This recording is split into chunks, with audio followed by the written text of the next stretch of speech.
বাড়িতে এত সহজে এত কম দামে এত সস্তায় যদি বানিয়ে ফেলতে পারি কোনো রেসিপি, তাহলে বাজার থেকে আমাদের কিনে আনার কী দরকার রয়েছে। একটু জাস্ট পরিশ্রম করতে হবে। তো আজকে আমি বানিয়ে ফেলেছি রসমালাই, খুব ইজি প্রসেসে আর ঘরোয়া কয়েকটা জিনিস, যা ছানা, দুধ আর চিনি দিয়ে। তো খেতে খুব সুস্বাদু একটি জিনিস, আমরা সকলেই রসমালাই খেতে খুব পছন্দ করি। তো দেখে নেওয়া যাক রসমালাইটি আমি কীভাবে বানিয়েছি।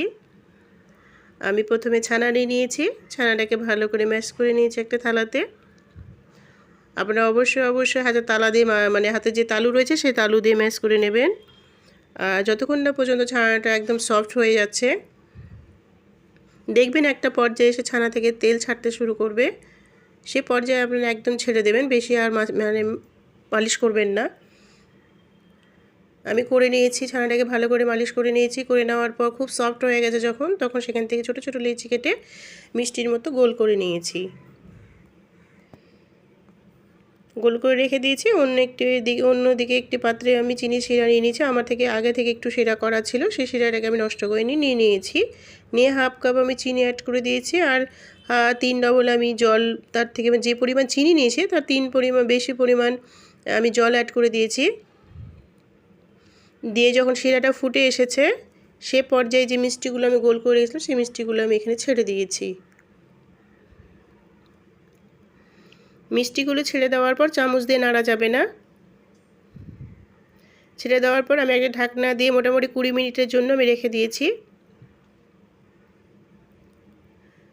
তো এই পর্যায়ে আপনারা ঢাকনা দেওয়ার পর আর খুলবেন না। মোটামুটি 10 মিনিট পর খুলে দেখবেন যে চিনি শিরাটা যদি কমে যায়, তাহলে অন্যদিকে একটু জল গরম করে তার মধ্যে অ্যাড করে দিতে হবে। কারণ গাঢ় শিরাতে মিষ্টির ভিতর শিরা ঢুকবে না, তাই শিরাটাকে অনেকটাই পাতলা করে রাখতে হবে। আমি এমন করে 2বার অ্যাড করেছি শিরা। যেহেতু আমি অল্প মিষ্টি বানাচ্ছি, তাই শিরাটাও অল্প করে বানিয়েছিলাম। যাই হোক, অন্যদিকে আমি আবার দুধ চাপিয়ে দিয়েছি একটা বাটিতে মালাই বানানোর জন্য। আর এদিকে রসও আমার ফুটছে শিরার মধ্যে। তো ততক্ষণে আমি মালাইটা বানিয়ে নিই। মালাইটাকে, দুধটাকে আমি অনেকটাই গাঢ় করে নিয়েছি। তার মধ্যে বড় চামচে আমি 2 চামচ এখানে গুঁড়ো দুধ অ্যাড করে দিয়েছি। সেটা স্কিপ হয়ে গেছে মনে হয়, বুঝতে পারছি না আমি। যাই হোক, তো গুঁড়ো দুধ অ্যাড করে নিয়ে ভালো করে আমি গুলে নেব দুধটাকে। দুধটা অনেকটাই কমে এসেছে আমার।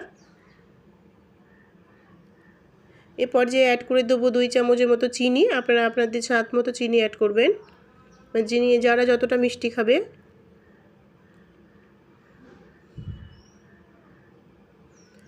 চিনিটাকে অ্যাড করে দেওয়ার পর আমি 2টো সাদা এলাচের গুঁড়ো এখানেও অ্যাড করে দিয়েছি। ওটাকে ডাস্ট করে নিয়েছি। করে নেওয়ার পর দুধটাকে আর একটু ভালো করে নেড়ে নেব। এরপর দুধটা অনেকটা কমে এসেছে। এবার মিষ্টি থেকে যে মিষ্টিটা আমি যে শিরাতে ফুটিয়েছিলাম, সেখান থেকে নামিয়ে নিয়ে রসটাকে চিপে আমি এই দুধের মধ্যে দিয়ে দিয়েছি। আমি কিন্তু মিষ্টিগুলোকে তুলে তুলে চিপে নিয়েছিলাম।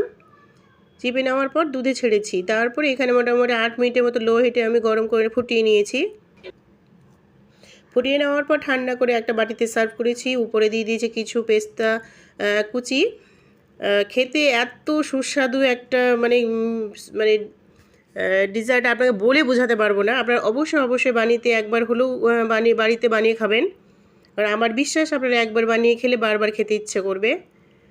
আর খুবই একটা সুস্বাদু খাবার। রসমালাই তো সকলের ফেভারিট, আপনারা সকলেই জানেন। তো অবশ্যই বাড়িতে বানাবেন আর খাবেন। সকলে ভালো থাকবেন, সুস্থ থাকবেন। আগামী রেসিপিতে আবার দেখা হবে। খোদা হাফেজ।